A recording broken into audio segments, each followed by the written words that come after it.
Hello दोस्तों, मेरा नाम है प्रणव दवे और मैं हूँ एक फ़िज़िक्स टीचर। पिछले कुछ 12 सालों से अहमदाबाद में मैं फ़िज़िक्स पढ़ाता हूँ और मेरा खुद का इंस्टीट्यूट है जिसका नाम है बोज़ोन फ़िज़िक्स विद प्रणव। आज यहाँ पे मैं आप सबके सामने कुछ मेरी जर्नी को शेयर करने के लिए यहाँ पे आया हूँ। साइंस को लेके बहुत सारे लोग इंटरेस्टेड होते हैं, नहीं होते हैं। किसको साइंस में इंटरेस्ट पड़ता है, अगर इंटरेस्ट पड़ता है और अगर वो साइंस की फील्ड को चॉइस करते हैं और चॉइस करने के बाद फिर उसका इंटरेस्ट डाउन होने लगता है, तो इसका क्या रीज़न हो सकता है।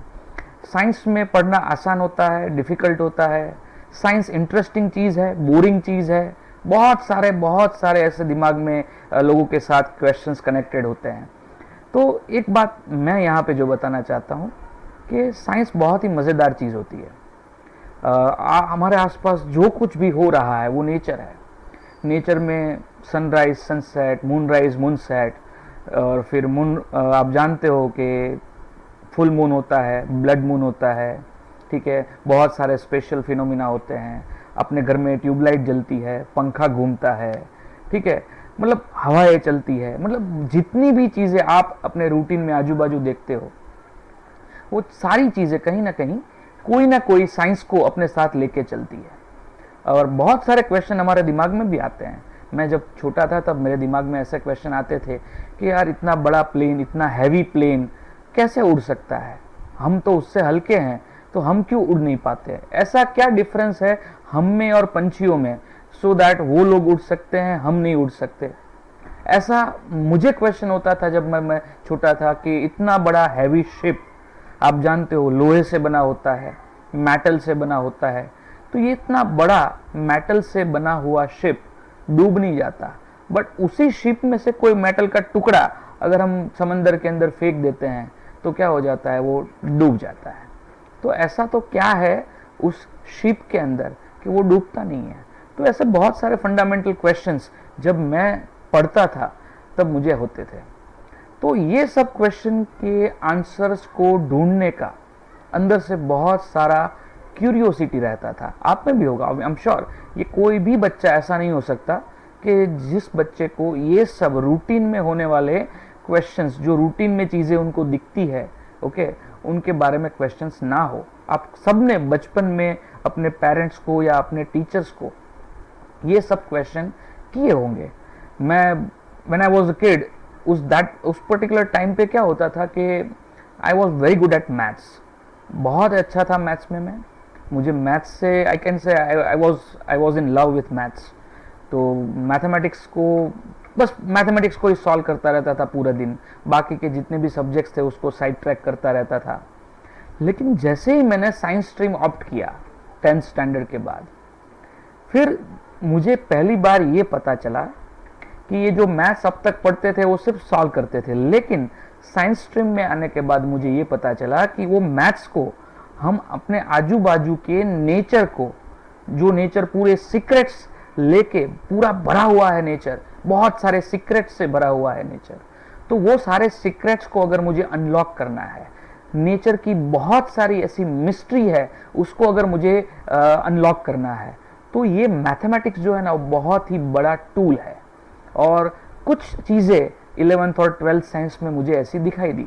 जैसे मैं सबसे पहले बोलूँगा कि प्रोजेक्टाइल मोशन।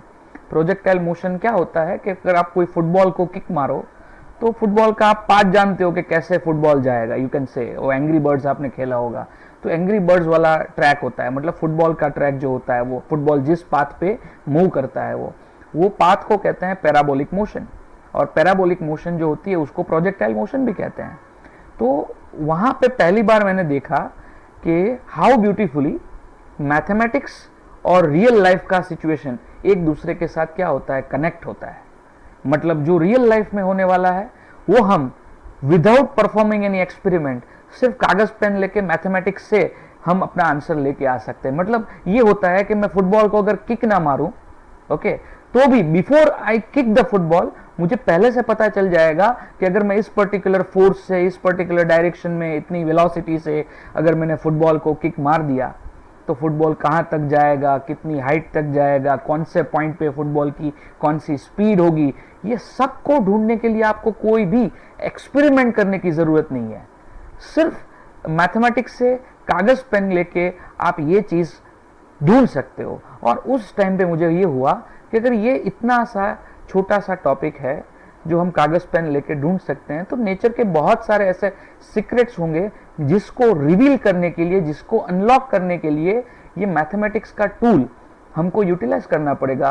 और ये यूटिलाइज करने से नेचर के बहुत सारे सीक्रेट्स क्या हो जाएंगे, रिवील हो जाएंगे। And at that particular instance मुझे ये चीज़ पता चल चुकी थी कि बस मुझे साइंस में पढ़ना है, और ख़ास करके मुझे फिजिक्स में पढ़ना है, क्योंकि I was very much curious about the secrets of nature. जो मिस्ट्रीज होती है नेचर की, वो मिस्ट्रीज के बारे में मैं बहुत ही क्यूरियस था, और I was hunting for that actually. मैं बहुत सारे मैगजीन्स पढ़ता था, लेकिन वो सारे मैगजीन्स एक ओवरव्यू देते थे, कोई कॉन्क्रीट आंसर नहीं देता था। उस टाइम पे मैं जब पढ़ता था तब गूगल भी नहीं था, तो बहुत सारी लाइब्रेरीज की बुक्स से भी ट्राई करता था, टीचर्स को भी पूछता था, लेकिन कहीं से भी मुझे कॉन्क्रीट सॉलिड आंसर जो मेरे दिल को सेटिस्फाई कर दे वैसा आंसर नहीं मिलता था।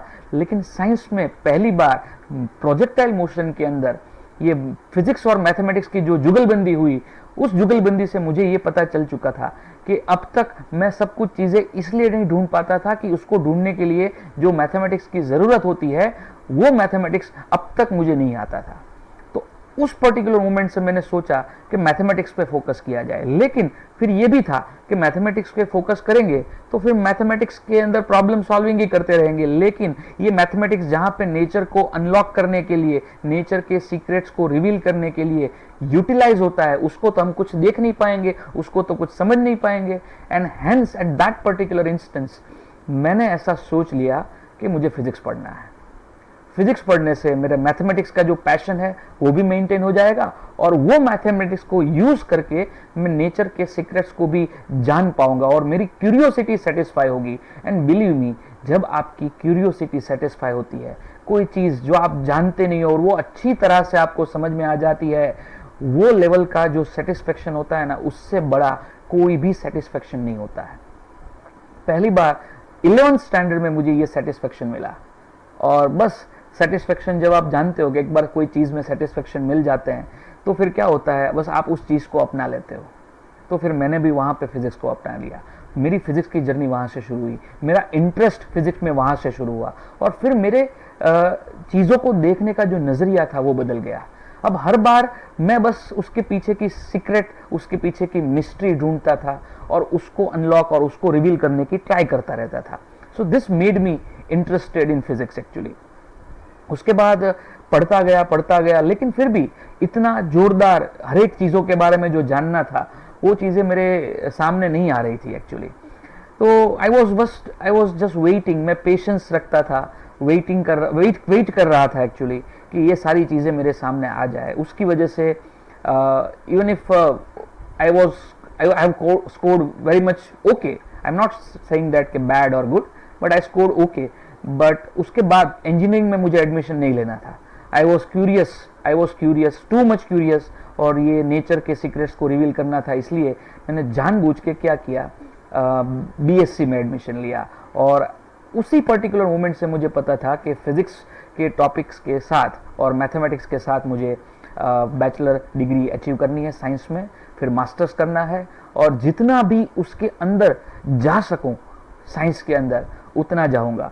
तो फिर मैंने 3 साल बैचलर डिग्री किया, बहुत ही स्ट्रगल किया बैचलर डिग्री में चीज़ों को समझने के लिए, क्योंकि बहुत ही इतना इजी नहीं होता जब आप अपने तरीके से पढ़ते हो। एग्ज़ाम पास करने वाले अप्रोच से तो सब कुछ इजी होता है, लेकिन जब आप किसी चीज़ों को जानने के लिए पढ़ते हो ना, तब मज़ा भी आता है लेकिन मुश्किल भी होता है। जब आपकी क्यूरियोसिटी सेटिस्फाई नहीं होती ना, तब आपको ये हंट करना पड़ता है, बुक्स को ढूंढना पड़ता है, लाइब्रेरी को ढूंढना पड़ता है, टीचर्स के पीछे लगा रहना पड़ता है। आपको जब तक जो चाहिए वो आंसर नहीं मिल जाता तब तक उसके पीछे रहना पड़ता है।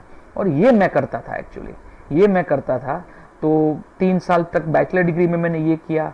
उसके बाद मास्टर डिग्री में जब मैं आया, तब जेन्युइनली बोलूं कि लाइफ अपसाइड डाउन हो गई। मतलब जो चीज़ों को जिस तरह से मुझे पढ़ना चाहिए था वो चीज़ मुझे समझ में नहीं आ रही थी कि फिजिक्स कैसे पढ़ा जाए, किस तरह से उसको स्टडी किया जाए।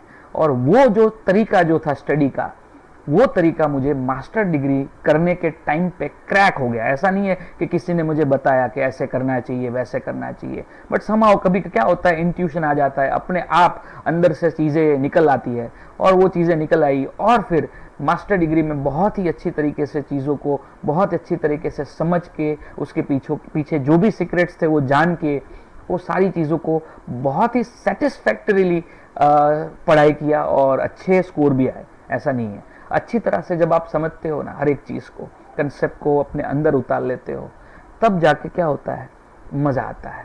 मैं बैचलर डिग्री कर रहा था तब यहाँ पे फिजिक्स था, ठीक है, लेकिन मास्टर डिग्री करने के बाद फिजिक्स बॉडी में आ गया, ठीक है। जैसे ही कोई चीज़ बॉडी में आती है ना, आप कभी नहीं भूलते। जैसे आप तैरना नहीं भूल सकते, आप साइकिलिंग नहीं भूल सकते, क्योंकि वो आपकी बॉडी में आ चुका है। Your body and mind both are basically working together when you cycle और व्हेन यू स्विम, ओके। तो यहाँ पे भी कुछ ऐसा ही है फिजिक्स के अंदर। जब यहाँ से तो काम चलाना ही है, इसके सिवा तो कुछ चलने ही नहीं वाला, लेकिन अगर वो आपकी बॉडी में आ जाता है तो आपकी बॉडी और आपका माइंड दोनों एक दूसरे को एक इस तरह से क्या करेंगे, कोऑपरेट करेंगे, सिंक्रोनाइज करेंगे कि आपको सब्जेक्ट आप कभी भूलने नहीं देंगे। वो आपको आज इस स्टेट में मैं आ चुका हूं कि मुझे नहीं लगता कि अगर आने वाले 10 सालों तक भी मैं अगर फिजिक्स को अगर मैं छूं भी नहीं, तो 10 साल के बाद भी शायद ये फिजिक्स मेरी बॉडी में से नहीं निकलेगा। आज जैसे मेरे मुंह से निकलता है, आज से 10 साल के बाद भी शायद उसी तरह से मेरे मुंह से स्पॉन्टेनियसली निकलेगा, ठीक है। हाँ, जब प्रॉब्लम सॉल्विंग की बात आती है, दैट रिक्वायर्स अ प्रैक्टिस, तो प्रैक्टिस की जरूरत पड़ती है प्रॉब्लम सॉल्विंग के लिए, लेकिन कंसेप्ट्स को बिल्टअप करने के लिए प्रैक्टिस की जरूरत नहीं पड़ती। कंसेप्ट्स तो बस अपने आप हो जाते हैं। तो बस ये सारी चीजें मेरे साथ होने लगी while I was studying masters actually. तो मास्टर्स डिग्री खत्म किया। मास्टर डिग्री खत्म करने के बाद I was very much curious कि मुझे बहुत रिसर्च करना है। तो उस पर्टिकुलर टाइम के बाद मैंने बहुत सारा एग्जाम्स दिया। एग्जाम्स मतलब आप जानते हो, साइंटिस्ट अगर बनना है ना, तो मास्टर्स डिग्री के बाद अलग अलग नेशन वाइड बहुत सारे रिसर्च इंस्टीट्यूट्स हैं, वो एग्ज़ाम कंडक्ट करते हैं, ठीक है। उसको कहते हैं जॉइंट एंट्रेंस स्क्रीनिंग टेस्ट, जेस्ट बोलते हैं उनको। तो जेस्ट मैंने अपीयर किया, फिर अलग अलग लेवल पे प्रोफेसर की डिग्री के लिए नेट को अपीयर किया, और उसके सिवा अलग अलग जगह पे रिसर्च इंस्टीट्यूट पे जाके उस रिसर्च इंस्टीट्यूट की खुद की कोई एग्ज़ाम हो जो इंटरव्यू बेस्ड एग्ज़ाम हो, कि एग्ज़ाम दो, इंटरव्यू होगा, इंटरव्यू होने के बाद आपका सिलेक्शन होगा।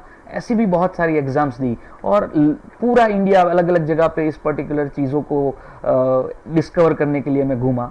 लोगों के साथ इंटरेक्शंस मेरे बड़े, मेरे फील्ड में जो लोग काम करते थे वो कैसे काम करते थे, वो कैसे सोचते थे, कौन सी जगह पे वो मुझसे अच्छे थे, मुझे कहाँ तक पहुँचना था, उनके जैसा बनना हो तो मुझे कितना देर लगेगा, वो सब मैं एनालिसिस करता था, ठीक है। कहीं पे ये भी पता चला कि कुछ लोग मेरे से नीचे भी है, मतलब देवे उनको उससे तो मैं बहुत आगे बढ़ चुका हूँ, ठीक है। कुछ लोग मुझसे बहुत ही आगे है, तो मुझे उस लेवल तक पहुँचना है, ठीक है। और मैं गुजरात यूनिवर्सिटी से पढ़ा हुआ था, सो बहुत सारा इंप्रेशन दिमाग में कभी कभी ऐसा होता है कि अपने लोकल यूनिवर्सिटी से पढ़े होते हैं तो क्या होता है कि IITians लोगों का या फिर बहुत बहुत बड़ी यूनिवर्सिटीज़ का बहुत बड़ा नाम है, ऐसी यूनिवर्सिटी के स्टूडेंट के साथ शायद हम compete ना कर पाए।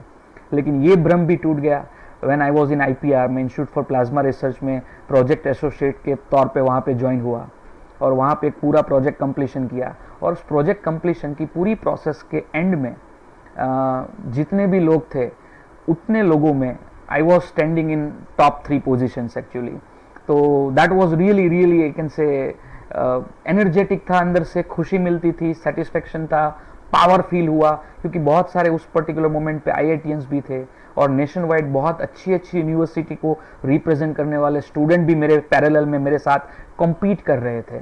और उन सबको पछाड़ के एक लोकल यूनिवर्सिटी से पढ़ा हुआ एक स्टूडेंट अगर उनको पछाड़ के आगे बढ़ता है तो एक ये बूस्ट देता है। एक्चुअली ऐसा होता नहीं है, ये पछाड़ने वाली बात मतलब कोई फाइट नहीं होता, बट एक मॉरल बूस्टिंग के लिए बहुत ही ज़रूरी चीज़ें होती है। तो ये सब मैंने किया, ठीक है। और ये सब करने के बाद मुझे ये लगा कि ultimately research and teaching is something which I want to do actually. तो रिसर्च और टीचिंग करने के लिए मैंने ये सब शुरुआत किया था। तो I started teaching again, okay. कुछ स्कूलों के साथ मैं ज्वाइन हुआ, मेरे खुद के कोचिंग इंस्टीट्यूट शुरू किया। फिर टीचिंग के बाद everyone wants to get stable, you know. तो उसके बाद मैंने गणपत यूनिवर्सिटी में इंजीनियरिंग कॉलेज के अंदर एज अ फिज़िक्स लेक्चरर का काम किया। बट वहाँ पे जो काम हो रहा था, वहाँ पे कोर फिजिक्स मुझे नहीं मिल रही थी। जिस टाइप का फिजिक्स मुझे पढ़ाना था, जिस लेवल का फिजिक्स मुझे पढ़ाना था, वो सारी चीज़ों के बारे में मुझे आइडिया नहीं मिल रहा था। तो उसकी वजह से मैंने क्या किया, फिर वो पर्टिकुलर कॉलेज की जॉब छोड़ दी। उस पर्टिकुलर टाइम पे मेरे पास कुछ नहीं था, कोई भी बैकअप प्लान नहीं था, फिर भी मैंने छोड़ दिया। और उसके बाद फिर से यहाँ पे फिजिक्स पढ़ाने के लिए मैं अपना कोचिंग इंस्टीट्यूट शुरू किया, जिसको मैंने नाम दिया बोजोन, जो आज भी एग्जिस्ट है। ओके, और आज भी पढ़ाता हूँ उस बोजोन में मैं। और इनिशियली स्ट्रगल हुआ, लेकिन कोई प्रॉब्लम नहीं है, अगर चाह है वहाँ राह है, आप सब जानते हो। तो धीरे धीरे धीरे सारी चीज़ें बहुत ही अच्छी स्टेबल होती गई और डेफिनेटली कॉन्फिडेंस भी बढ़ता गया। और आज एक ऐसे सिचुएशन पे मैं हूँ, जिस सिचुएशन पे ऐसा बोल सकते हैं कि 20 घंटे भी काम करूँ ना तो थकान नहीं होती, क्योंकि जो काम मैं कर रहा हूँ वो काम में मज़ा आता है, right. So this is what I would like to tell you people. मैं अगर कोई मुझे आप में से कोई बोले कि सर आप मुझे कोई सजेशन दो क्या करना चाहिए, तो मेरा सिर्फ एक ही सजेशन है, जहाँ पे भी आपका इंटरेस्ट होता है उसके पीछे भागो, क्रिएटिविटी के पीछे भागो, ठीक है। एग्ज़ाम पास तो हो जाएगी, क्रिएटिव हो जाओगे तो एग्ज़ाम पास हो जाएगी आप। तो आपकी क्यूरियोसिटी को सेटिस्फाई करने के लिए पीछे भागो, क्यूरियस बनो, उसके पीछे भागो, पेशेंस रखो और डटे रहो। मतलब ये चीज़ें ऐसी है कि जो आपको क्या दे देगी, सेटिस्फेक्शन भी देगी और आपको जो चाहिए वो चीज़ भी आपको देगी, ठीक है। लाइफ में पैसा भी ज़रूरी है, लेकिन ये पैसा देगी आपको। जिस चीज़ से पैसा मिलता है ऐसा सोच के उस चीज़ के पीछे भागे, लेकिन उस चीज़ में अगर आपका इंटरेस्ट नहीं है, आपकी क्यूरियोसिटी वहाँ पे नहीं है, आपका मन नहीं लगता है वहाँ पे, तो अल्टीमेटली वहाँ पे आपका परफॉर्मेंस क्या होगा, रिड्यूस होगा। और वो परफॉर्मेंस रिड्यूस होने की वजह से आप वहाँ से पैसा जो आप एक्सपेक्ट करके गए थे वो अचीव नहीं कर पाओगे। तो जस्ट फोकस, आप सोचो कि आप कहाँ पे अच्छे हो, ठीक है। अगर साइंस में अगर आपको ऐसी क्यूरियोसिटी जैसे मुझे होती है वैसी अगर आपको होती है तो जस्ट डू दैट, ट्राई करो उसके पीछे, ठीक है। मैं बस इतना कहना चाहता हूँ। Thank you very much.